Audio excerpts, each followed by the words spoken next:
The first Overdress booster set is finally here in the United States, and it's time to talk about all of my decks in this brand new format.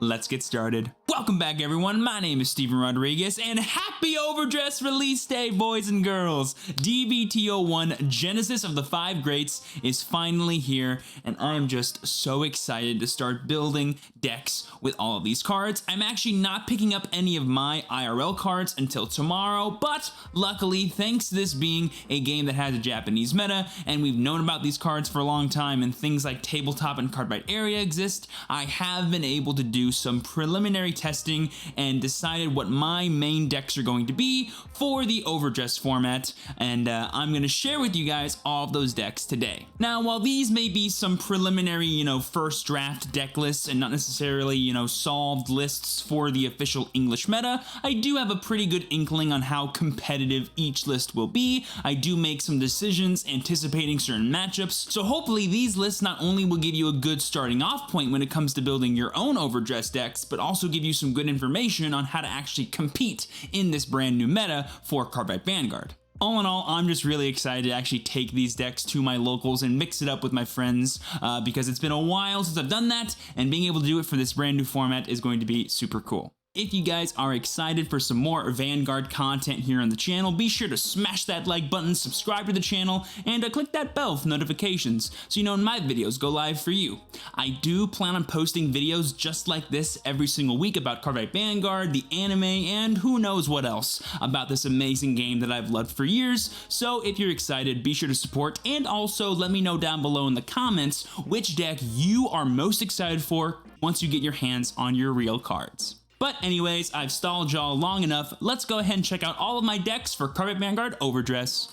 Alright, boys and girls, here we are in CFV Plus, the application that I'm using to create decks for Cardfight Vanguard Overdress. If you want to try it out for yourself, I'll leave a link down below. But let's go ahead and get to the actual deck profiles. The first deck we're going to talk about is the only Dragon Empire deck that I am playing in Overdress. Again, sorry Eugene, but it's going to be Nirvana, also known as Overdress Toolbox. I really like this strategy, actually. It's sort of the namesake of the format, and while it may not be the most impressive thing compared to other things that exist in DBTO1, I do think it'll be one of the most heavily supported archetypes in the game, and so I'm sort of getting in while the iron's hot or while things are easy. I am an economist at heart, so whenever I do see an opportunity for potential growth, I will take it, even in card games. So moving on to the card by card, I think it's just fitting to start with the Ride deck and the overall kind of purpose of our consistency / advantage engine. We have Sunrise Egg as our starter. Now normally when I do deck profiles, I don't actually mention the starter that much because they all do the same thing, but in Sunrise Egg's case, you could actually play a different card, and that different card is Trickstar, the main grade 0 of our deck, and like the corner piece of our Overdress strategy. The reason why this is good is by using your Soul Blast effects like the grade 2 Ryu, you could then have a Trickstar guaranteeing your soul, a Trickstar guaranteed from your Ride chain, and then on Nirvana's effect have 2 in your hand, so that we can get the guaranteed full board of Overdress units, which is super nice and can let your aggression be very consistent. However, the reason why I am choosing to not have Trickstar as my starter is I A, value that +1 when going second, and B, having more Trickstars in deck to hard draw is super nice for your defensive capabilities, which in Overdress is severely lacking for a lot of decks. That's also, fun fact, the reason why we're playing the grade 2 Blitz order that gives plus 15,000 power to one of your units when you have 3 or more damage. But enough talking about that, let's go on to the rest of the Ride chain. We have Reno and Ryu, the combination that gets us our Trickstar when rode on by a Ryu, and then a Virina, regular Virina from the trial deck when rode on by Nirvana. It can only search this one. If you could search Virina Arcs off Ryu, it would be like the most busted card ever, but no, sadly you must get the regular Virina. And that can only happen, of course, when you ride Divine Dragon Nirvana, the main grade 3 of our deck.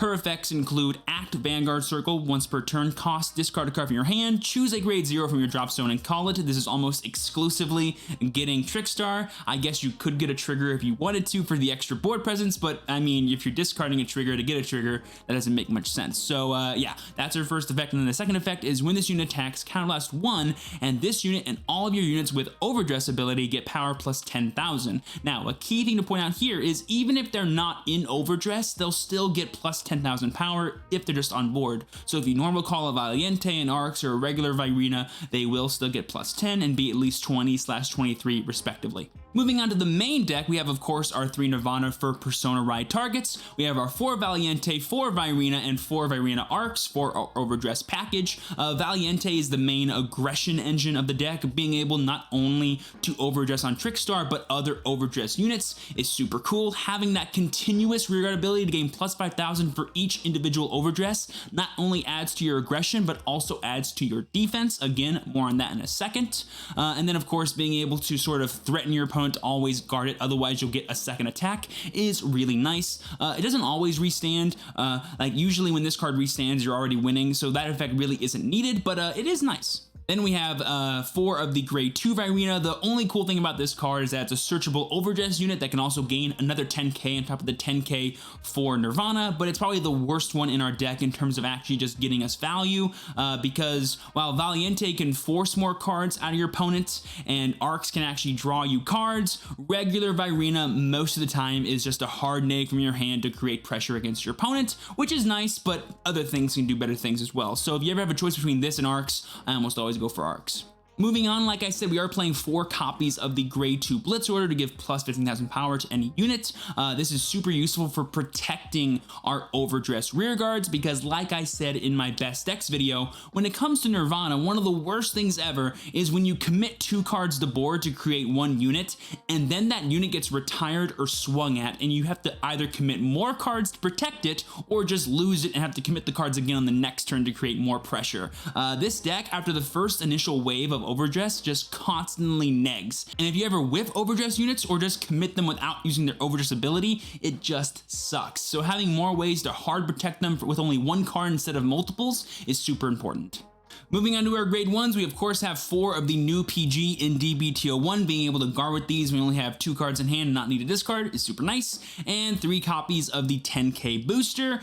Honestly, you could run any grade 1 if you wanted to. You could even run more Reno for a 10k attacker if you really wanted to, but I like having the 10k booster because it actually combos nicely with Valiente to force even more cards out of your opponent, and like I said, card economy is pretty hard in overdress, so being able to kind of capitalize on that is really nice. You could play that grade 1 like Tempest Boring Dragon or whatever he's called to search for more copies of Nirvana to get more Persona rides off, but honestly it does not matter. These are my number 1 cards to discard for ride deck targets, so just keep that in mind.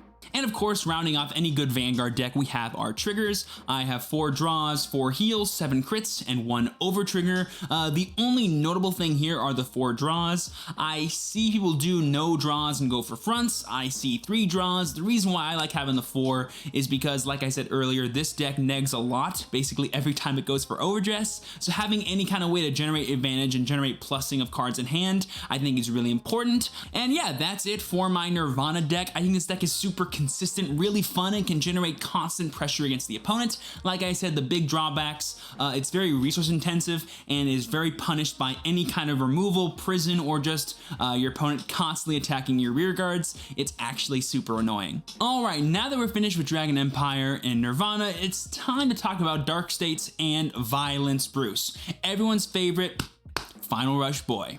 First things first, with this card by card, you will notice that in the ride deck, I am playing Uncanny Burning. This is the thematic starter for Baron Magnus and not for Bruce.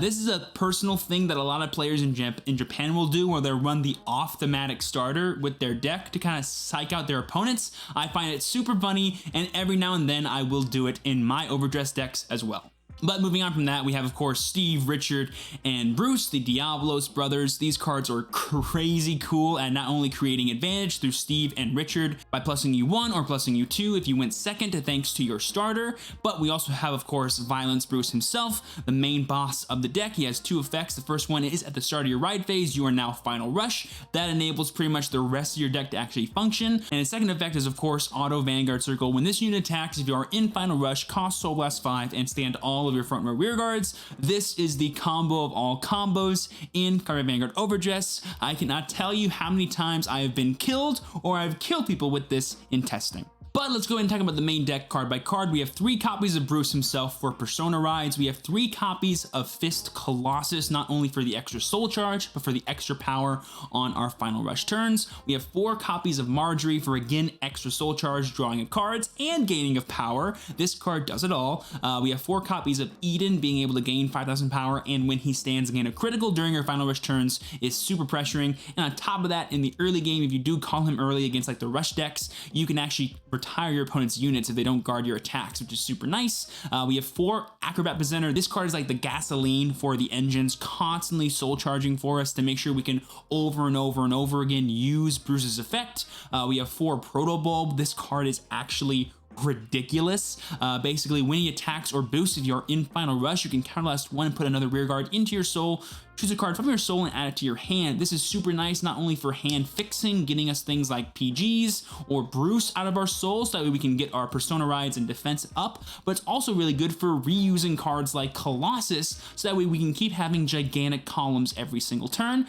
Some of my favorite boards are the boards where I have 2 of these dudes stacked on each other to just get 2 more cards added to my hand by putting 2 more useless cards into my soul. And of course, rounding off, we have our 4 PGs and 4 copies of Gungrunam. Gungrunam is nice for extra soul charge on top of being able to draw us a card sometimes when we slow blast 3. We do actually use that effect sometimes in this deck. Now, all in all, I'm a huge fan of this aggro version of Bruce that I've gone for, but another kind of route you could take is a more grindy version, and the only change really that you would make is you would take out the Colossus for 3 to 4 copies of a card called Steam Fighter Brody. He's super useful because he can become a 10k shield, which, as I mentioned earlier, is really good for the overall card economy of your Bruce deck. Basically, in the early game, you can commit him to the board, be aggressive with him, and then be defensive with him if your opponent rushes you back, which is super nice because, as you guys know, the biggest weakness of Bruce is your vanilla grade 3 turn, and the way decks take advantage of that is they rush you early.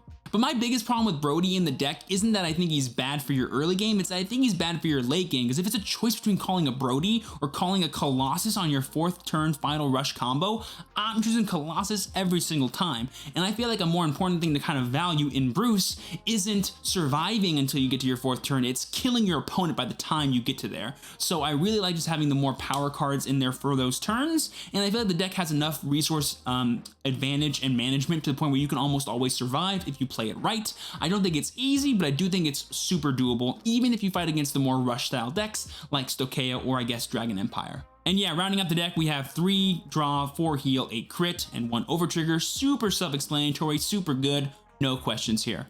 And yeah, all in all, I really do like this more aggressive take on Bruce that I went for. You still have all the super cool soul shenanigans thanks to Gungrunam, Proto Bulb, and Marjorie, to the point where you can almost have any kind of cards you want in your hand. And when you combine that with just like the power ceiling of like always killing your opponent on turn 4, it's just like so much fun.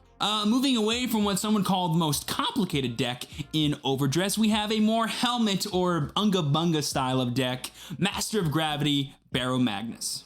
And of course, in our ride deck, we have the off-themed starter, 1 copy of Deep Sonica, 1 copy of Electro Spartan, and 1 copy of Barrow Magnes. Sonica soul charges, so does Spartan. So of course, we're going to play them as our ride deck because that's all that matters for this deck. If you guys did not know, Barrow Magnus has 3 effects depending on the number of cards you have in your soul when he attacks. You can counterblast 1. If you have 5 or more cards, you draw a card. If you have 10 or more, you can gain power plus 10,000 and critical into end of that battle. And if you have 15 or more, you can put every single rear guard on the entire board into both players' souls, and then choose 2 cards from your soul, call them back out, and they get power plus 10,000 until end of turn. Most decks you'll see are built around getting to this 15 soul number as soon as possible, because that's all they care about. Now, I'm on record for saying I'm not a super huge fan of that strategy. However, I have gone for like a best of both worlds situation when it comes to building my Barrow deck, because I do think having that like button I can push whenever I think I'm really against the wall to just try and kill my opponent as soon as possible is nice. So I've kind of maxed out as much as possible on soul charging cards, but I'm still playing a good number of just advantage cards as well. Moving on, of course, to the main deck card by card, we have 1 copy of Barrow Magnus, 4 copies of Phantasm Magician Curtis, 2 copies of Colossus, 3 copies of Crawl You Insects, 3 copies of Electro Spartan, giving us a total of 4 copies of Selfish Engraver, 2 copies of Deep Sonicer, giving us 3 copies in total, 4 copies of Gungrunam, 4 copies of the PG, Megumi, and 3 copies of Brother's Soul. Now, of course, Brother's Soul, Gungnir Nam, Engraver, Spartan, and Curtis are all of our big soul charge cards. I mean, Engraver can actually be a +2 in soul while also countercharging you 1, which is super important for your resource management with Barrow Magnus. You never use Gungnir Nam's effect to Soul Blast 3 and draw unless you're trying not to die in the late game. Spartans is effectively just like Counterblast 1, Soul Charge 2, which is broken. And then, of course, Curtis is just a really easy way to Soul Charge for free while also being a nice attacker before you suck him into Soul with your 15 Soul effect, which is super cool. Now, a thing you will notice in this deck is that we're only playing 1 copy of Barrow Magnus. Normally, you would see 3 copies in the main deck because you want to Persona Ride as often as possible for that +1 draw and that +10 to the front row. However, this deck doesn't really need Persona Ride to kill your opponent. I mean, if you get to 10 Soul, you're already swinging with +10 into crit every single turn. And if you get to 15, you're swinging 5 times, 2 of which have +10,000 guaranteed already. You can kill your opponent pretty effectively once you get there. So technically, you don't really need Persona Ride to kill your opponent. Now you might be saying, Steven, but Persona Ride also helps you Soul Charge. Yes, it does, but it only does it on turn 4 and beyond. It does not do it on turn 3. A card that can Soul Charge on turn 3, though, is Colossus. So technically, if you want to use the argument of playing Persona Ride for the Soul Charge, it's actually better to play a card like Colossus instead. Now, that being said, we are still playing the 1 copy of Barrow to kind of balance it out and have that extra turn of causing pressure, because if you don't draw your Crawl You Insects or your Deep Sonicers early, you're not actually going to be creating any pressure with your first wave of attacks anyway, but I do think having this 1 in there for that super cool Wombo combo on turn 4 and beyond is really nice. Moving on to my favorite nation in Overdress, hashtag Team Megumi for life, we have Magnolia. Now, you will notice that I am playing the entire Zorga ride line in my ride deck and then a Magnolia to top it off. I'll explain that after we do the main deck card by card. First things first, we have 3 copies of Magnolia herself for Persona Ride targets. We have 3 copies of Elenia so that we can reuse cards like Charis, Admandus, and Duger whenever we want to. We have 4 copies of Duger so we can have a super consistent 15k attacker to make columns against our opponent without needing to attack from the back row. We have 2 copies of Gynosura 2. When we are doing like 6 attacks a turn, make sure all of those attacks are hitting, even if our opponent gets a damage trigger. We have 3 copies of Ghost Chase because it's broken. We have 4 copies of Admandus because he's broken. We have 3 copies of Charis because he's nice to have as a boosted attacker when swinging from the back row. We have 4 copies of the PG, and to round off our Zorga line package, 4 copies of Spiritual Body Condensation. Now, in case you guys did not know, the Zorga line package essentially allows you to +2 if you open any order card.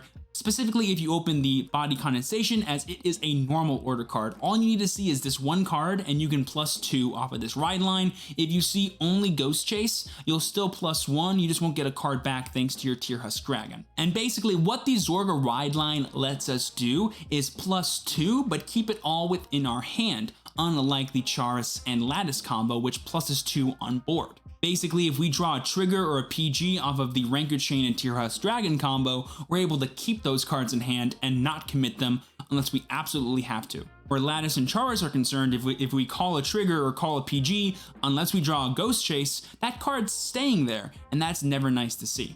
Because the one thing Magnolia is really good at doing is creating pressure with the at least 4 attacks every single turn, or sometimes 6 attacks if you Persona Ride. The one thing it's bad at doing, though, is actually creating advantage, and through playing this super awesome order card combo with the Zorga ride line, on top of the 5 draws remaining, I actually do want to kind of play 6. It's really easy to generate plus, and make sure you have a constant supply of cards to keep pressuring your opponent with. So yeah, that's it for my Magnolia deck, or as Kai from WCC calls the style, Zorgnolia. I think it's super strong, and it's probably going to be my preferred deck to play most of the time when I go to my locals. Speaking of Zorga and how much I just love the consistency of his ride line, we of course have our Zorga deck for Stokeia, the other archetype that I'm playing. First things first, mismatching things, Zorga ride line, you know what this does, and Zorga himself. This card is just so cool. Not only is it that like Edge Boy Granblue style that I just love, but he has 2 super cool effects. The first one is Continuous Vanguard Circle. When you would play a normal order card, you can bind a normal order with a different name from your drop, and Alchemagic, which means you combine both effects and both costs and perform both effects at once, kind of bypassing that 1 order card per turn rule. The second effect is very Grand Blue-esque, counterblast 1 once per turn, choose a card from your drop zone and call it to rearguard circle. Super nice, I do use that all the time as well. Moving on to the card by card for the main deck, we have 3 Zorga for our Persona Ride, we have 3 copies of Grief, Despair, and Rejection, 3 copies of the Cursed Soul, Rygels, and Agony, 3 copies of Tear Husk, 4 copies of Inheritance Maiden Hendrina, 2 copies of Ghost Chase, 4 copies again of Admandus, this card is just so broken, 4 copies of the PG, and of course 4 copies again of Body Condensation. Now, the big thing to look at here for Zorga is, of course, our order card lineup. That is the main way we create advantage and pressure. We have 3 of each of the big power order cards, being able to give 3 things plus 10,000, or being able to call 2 units after milling 4 if it was Alchemagicked. This is probably the most important order card to see early. And then, of course, 4 copies of Body Condensation. This is the one you want to draw in your hand early and then ditch with your ride line, so that way you can have a really easy thing to Alchemagick on top of these big powerful cards that are in your hand. A cool thing though that we are doing in this deck is main decking 3 copies of Tear Husk Dragon, because he does gain power on rearguard when you play order cards, and that can help you just increase your pressure and keep it consistent when maybe you don't see your big order card or your Mantis, which is nice. And we're playing Hendrina. This card is just silly stupid in this deck. Being able to add to your drop zone to get better cards to call or more order card targets is one thing, but then being able to turn all of your Soul Blast costs into 0 whenever you retire her for Alchemagick is really, really good. The coolest combo is have this in hand, have this in drop, have Zorga on Van, retire this, Alchemagick this plus this. You pay no soul, you get to call 3 things, and they all gain plus 5,000 power. It's pretty stupid. And then, of course, we have the patented combo of Ghost Chase and Mantis. This might seem familiar to you.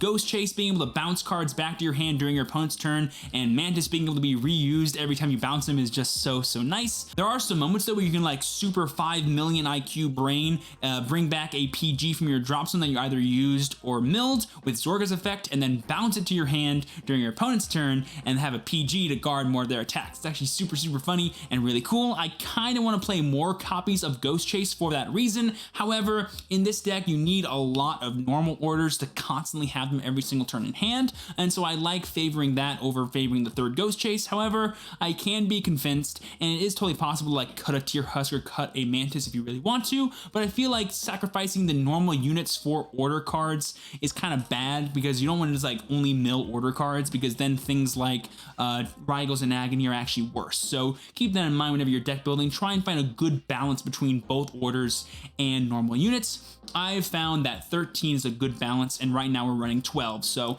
I'm kind of on the lower end of the spectrum when it comes to order cards, in my opinion. And then rounding off, we of course have 3 draws, 7 crit, and R4 heal on top of our over trigger. This is just the main lineup I've been rocking in a lot of decks. I have seen fronts in a lot of Zorga lists because Zorga just pluses like crazy. However, I do think of him more as a grind deck and not as an aggro deck, and I favor the draw, giving us that grind ability if we need it.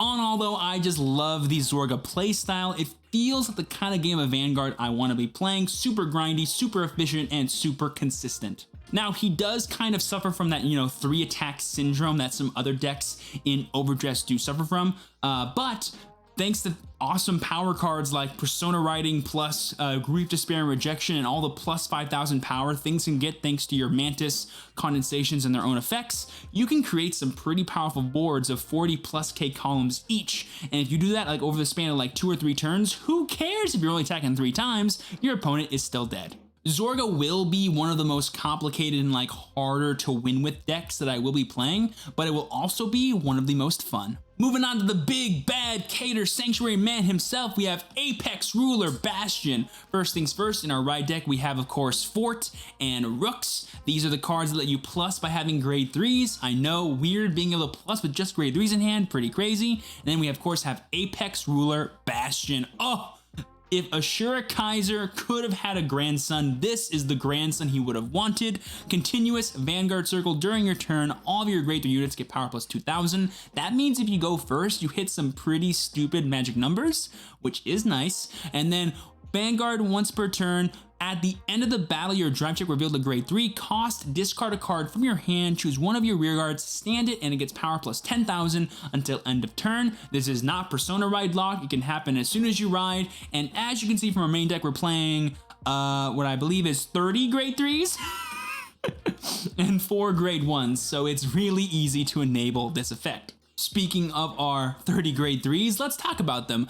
We have 4 copies of Actual Analyst Coca BL. Coca BL essentially is a grade 3 that you can guard with. She can get as high as, I believe, 15,000 shield if you have a full board, as well as her in the Guardian Circle of grade 3s. Most of the time though, she's 10k, which is also good enough as well. We also have 3 copies of Apex Ruler Bastion for, again, more grade 3s you can drive check, and also Persona Right targets. We have 4 copies of Dark Strain Dragon. This card can give all of your grade 3s boost, so we don't need grade 1s in our deck to actually get even more power on our columns, which is nice. We have 4 copies of Grand Heavenly Sword Alden. This is probably the best grade 3 in the deck, being able to actually draw you cards when you play him, and then playing other grade 3s from your hand for Counter Blast 2 and Soul Blast 1. He also gains 5,000 power when he attacks, again adding to your pressure. We have 4 copies of Rafluk. He's from the trial deck. You can put him into the soul to give one of your other grade 3 regards plus 10,000. He adds to your pressure and adds to your resources for more soul blast costs, which is nice. We have 4 copies of Facade, probably the second best grade 3 in this deck. He cannot be chosen by your opponent's card effects. He can still be affected though, so things like Barrow Magnus can still hurt him, but things like Eugene can't, for example. And then auto rearguard circle, when this unit attack hits, countercharge 1 and soul charge 1. Again, just like super awesome resource management in a deck that's already super consistent as it is pretty stupid. And rounding off, we of course have our 3 grade 3 order cards. We have 2 copies of the Blitz Order Hopeful Tetsudo, being able to give us extra shield, because one of the big problems with Bastion is that it's 30 grade 3s and it's hard to guard sometimes. Having this helps us deal with that. And then 1 copy of the Hour of Holy Judgment Cometh. I have considered just playing 3 of this because it's actually just extra copies of Alden, which just lets you draw more cards. And when you can just draw more cards, that can also help you with not being able to guard as often. So to each his own. I think having a split between draw cards and more things that can guard is a nice balance, but figure it out for yourselves. I'm really liking this lineup. And of course, rounding off our entire deck, we have 4 copies of the PG because we need to play PGs. Literally, with how most Bastion decks and the one that I built here in front of you are built, you never have bad drive checks. I mean, literally, the worst case scenario for this deck is drive checking 2 grade 1 PGs. And when you do that, you're still drive checking 2 grade 1 PGs, so it's not all bad. Sure, you only get 3 attacks, but you're probably surviving the next turn, so you can just kill them next turn. I'm very much looking forward to playing this deck because I think it's a beautiful representation of what we can do as deck builders in Overdress, but I'm not super excited to play against it unless I'm playing Magnolia, which, let's be honest, I will be. And finally, rounding off all the decks that I will be playing in the first format for Card Fight Vanguard Overdress, we have Aurora Battle Princess Seraph Snow, aka Prison Deck. Seraph Snow, for those who don't know, on top of being a stone cold waifu, is the closest thing we have to a control deck in Card Fight Vanguard Overdress. The entire shtick is to put your opponent's rearguards and cards in their hand inside the prison to lock them out of the game or force them to spend a bunch of resources to get them out in order to attack you. And if they have relieve cards in their prison, you can gain advantage off of that, which is super cool. First things first, going through the card by card, we have 3 copies of Seraph Snow herself for Persona Ride shenanigans, and she has a super useful rear guard in prison ability, which we do utilize sometimes. We have 2 copies of Fair Tiger. He is a 15k attacker that also imprisons, which is nice. We have 4 copies of Rogue. She gains power and shield when cards are in your opponent's prison, 2 or more to be exact. And on place, Soul Blast 1, you can imprison one of your opponent's front row rear guards, which is helpful. Up next, to round up the grade 2s, we have 4 copies of Grapple External. He is very simply a 15k attacker on swing if your opponent has a card in their prison, which is super nice for just making magic numbers. And finally, moving on to our grade 1s, we have 2 copies of Kyanite Blue in the main deck, 4 copies of Automatic Caution, 4 copies of Detonation Mutant Bulbul Mine, 2 copies of Hyperspeed Robo Shovel Stud, 4 PGs, and 1 copy of Galaxy Central Prison Galactus. So, by the way, you're going to notice a lot of Counter Blast 1, Soul Blast 1 effects in this deck. I mean, we have 2 more right here in the grade 1s, but Galactus, when it comes into play, will actually Soul Charge you 3, and when you combine that with Bulbul Mine, who is a counter charge remove to Soul, This deck is super resource efficient. I mean, it is a control deck after all. You want long drawn out games to where you're constantly using your effects over and over again and you out resource your opponent. In order to do that, you need to actually gain resources. And thanks to cards like this, you're able to constantly have Counterblast and Soul Charge in order to activate your effects. And thanks to cards like Caution and Rogue, you're able to have extra shield in your deck to protect yourself and keep that game going on long enough for you to win. On top of that, rounding off our grade 1s, we have 2 copies of Kyanite Blue in the main deck and 2 copies of Shovel Stud, both of which can Counterblast 1, Soul Blast 1, and draw you a card, depending on the number of cards in your opponent's prison, but Shovel Stud can also imprison cards from your opponent's board, which is super useful. The only reason I'm playing a split and not just 4 copies of Shovel Stud is that Kyanite Blue only needs 1 card in the prison to activate, where in order to draw a card, Shovel Stud needs to have 3 or more. So unless you're like wombo comboing your opponent and going for like the big triple drive Seraph Snow turn, he's not really that useful. But if you're just like in the early game and you want to like just draw cards against like Bastion or something, Kyanite Blue is super useful. Now, another card that you could play that I'm currently not is the grade 1 Blitz Order that gives you plus 30,000 shield for Counterblast 2. It is a super useful card, but I don't really see myself needing it in this deck right now. But if you want to cut like a Caution or a blue, by all means go ahead and do so to play it. Now, moving on to the triggers, we have for the first time ever front triggers in this deck. I feel like Seraph Snow is the only deck that needs the extra aggression that front triggers can produce for you. And on top of that, like, the deck is a well-oiled machine. You don't need to draw cards, and if you ever do get that like 3 imprison turn, you'll be seeing a bunch of cards in your hand, so having just more powerful things you can drive check is just super nice. So we're doing the 8 crit, 3 front, 4 heal, and 1 over trigger to round off the entire Seraph Snow deck.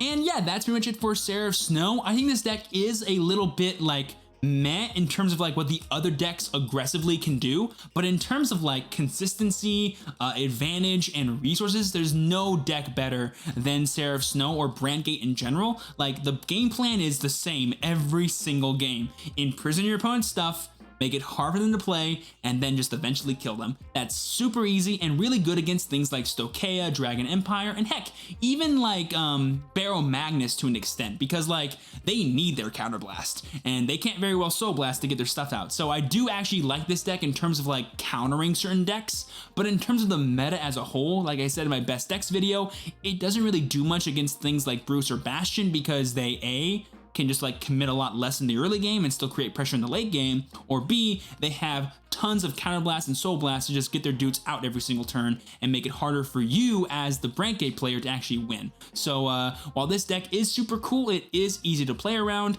and might be taken advantage of in the DBTO1 meta, but it will definitely have its day, especially at locals full of Stokeia decks. And boom, there you guys go. That is it for all 7 of my current deck builds in Corvette Vanguard Overdress. If you guys did enjoy, don't forget to smash that like button, subscribe to the channel, and click that bell for notifications so you know when my videos go live for you. And don't forget to let me know down below in the comments which deck you are most excited to get your hands on in this brand new format. Even if it's a deck I did not talk about, I definitely want to hear your thoughts on this new format as it progresses. But with that being said, I have been your true champion, Steven. Please be sure to work hard, rest easy, and live well. And I will see you all next time. Peace.